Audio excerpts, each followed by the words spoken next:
Games and Wario.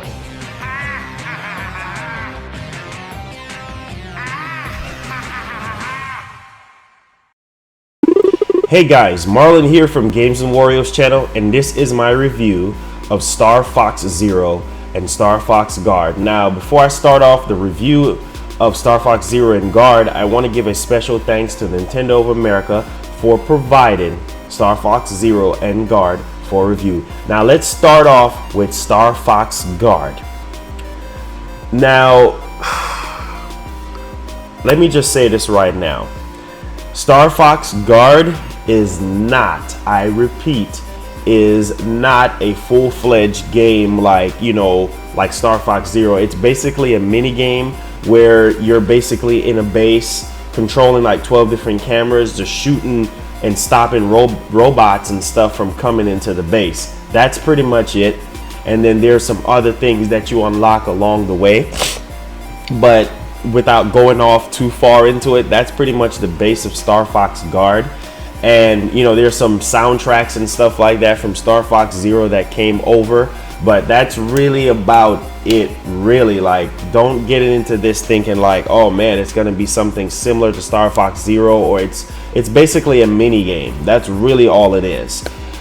So that's pretty much it for StarFox Guard. I mean, there's really not much to cover. I mean, that's all it is. You control cameras, and you shoot off the robots. You try to stop the robots before they get into the base, and that's pretty much the same thing over and over again. There's some unlockable things that you can get along the way, and that's pretty much it. Now, I'm just gonna give StarFox Guard a review score, judging from my experience and what I've had with the game, and being that it's kind of lackluster and that's really all you really do in the game. I would say StarFox Guard gets a 7 out of 10 for me, just for the simple fact that it's just lacking content. And I know it's just a mini game, but it could have been a lot better. All right, and it gets repetitive after a while. But let's hop off into StarFox Zero, the cream of the crop here. StarFox Zero is not a bad game. It's a good game. Now, I'm gonna tell you if it's worth your money or not. Okay, now StarFox Guard and Zero comes packaged together, but Nintendo sent me like 2 different discs or whatever, for StarFox Zero and StarFox Guard, but it's gonna come packaged together when you go pick it up on the 22nd, I believe the game comes out, so in 2 days, so on Wednesday. Now, let's start off with the story. If you are familiar with StarFox 64, then it's pretty much basically the same thing. It's pretty much like Ratchet and Clank. It's pretty much a rehash of StarFox 64, without going off too much in the story. The Lilac Wars is pretty much the same stuff. And yeah, who is the main villain in the game. I'm not going to reveal it because of, the copyright, not copyright disclosure, the review disclosure that I can't reveal, certain things or whatever. Just know that it's pretty much the same thing as StarFox 64, which it's just tweaked a little bit more with just some added features and different things. So yeah, that's pretty much about the story. Now let's get off into the gameplay. Now, there's certain cases where StarFox Zero shines as far as the gameplay is concerned, and there are parts where I'm like, oh my god, I feel like tossing my gamepad, just for the simple fact that it gets pretty frustrating with the gameplay. Now, don't get me wrong, the gameplay is good for the most part, but when you start controlling the gyro, well, you have the walker, you have the gyro wing, and you have the landmaster, you have the R wing. Now, when you start controlling the R wing for the most part of the game, you have to pay attention to your cockpit view a lot of times. Like, you can't necessarily play the game with just looking at the screen and seeing the third person aspect of the vehicle that you're using.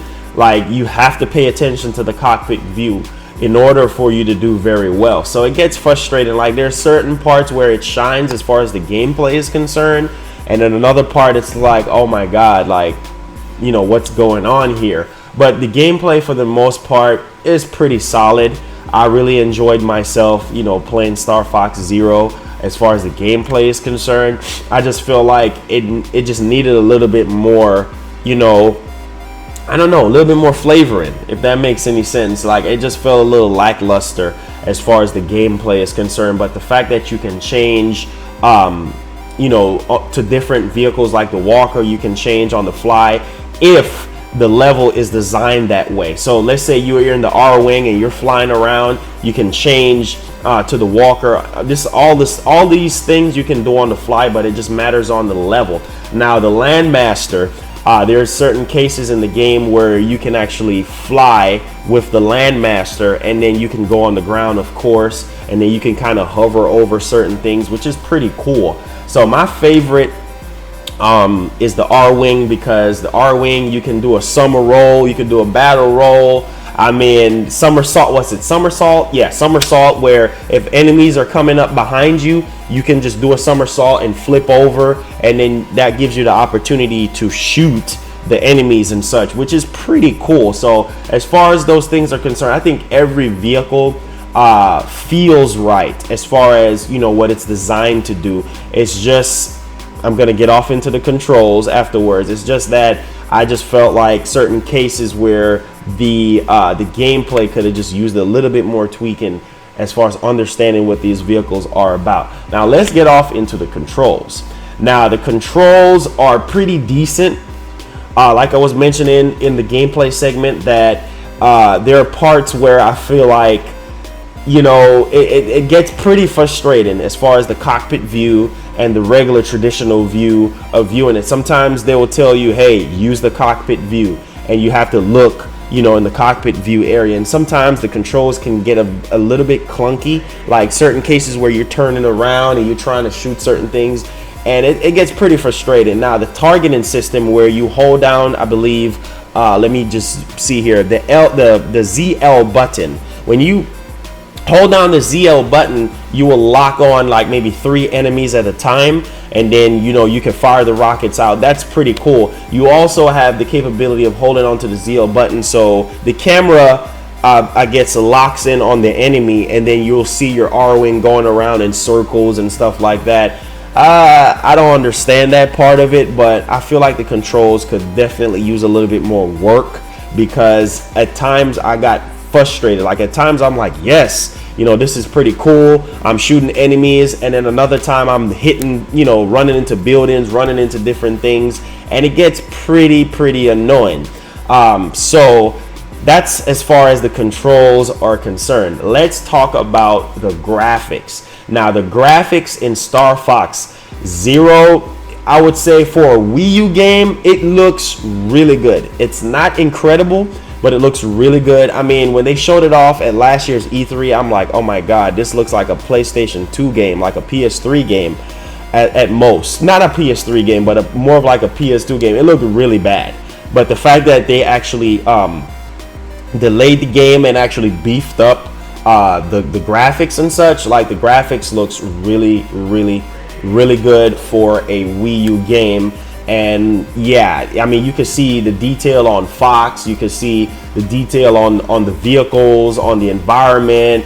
There's like certain like stages where you're fighting certain bosses and stuff, and the boss fights, I forgot to mention that the boss fights are incredible. I feel like they could have added a little bit more flavor to the boss fight, like make it a lot more, I don't know, a lot more strategic to beat the bosses. They seem, a lot of them seems pretty easy, but the boss fights were pretty satisfying for the most part. The level design in the game is just incredible. I forgot to mention that as well. The level design, oh man, they actually put some thought into that. But back to the graphics. The graphics looks very good. For a Wii U game, could have been a lot better. You see certain details, of the R-Wing or the walker walking into the snow. It looks really good for a Wii U game. I would say StarFox Zero takes full potential of the controls and the graphics of the Wii U. Like, it really pushes the Wii U to its limit. I don't think any game can look as good as StarFox Zero besides Mario Kart 8, because that game looked really good, and Smash Brothers. Let's get off into the sound of this game. The sound is incredible. You can hear when you're firing missiles, you can hear when you hit something, I mean, everything sounds really good in the game. The boss fights, whenever they jump on the ground and, attacking you, everything just sounds real, and it feels like you're really a pilot. That's the core part of this game, is to make you feel like you're actually, a pilot. And so the sound is incredible. The voice acting pretty much transfers over from StarFox 64. So pretty much everything, sounds incredible. Voice acting, everything's great. Now, replay value, as you know, I wish that they had like a multiplayer where you can go up against, StarFox, Peppy, and Falco and all the rest of them, and then you can go up against like the walkers or something, like the vehicles and stuff. I just wish they had a much more robust, multiplayer experience, but nevertheless, it is what it is. You also have amiibo support as well, which I'm not going to get off too far off into. Pretty much you have amiibo support. But yeah, the cool part about this is you can replay the missions, okay, to get, different points and stuff, like different hit points and stuff like that. There are certain things where you can unlock while you're playing, which is pretty cool.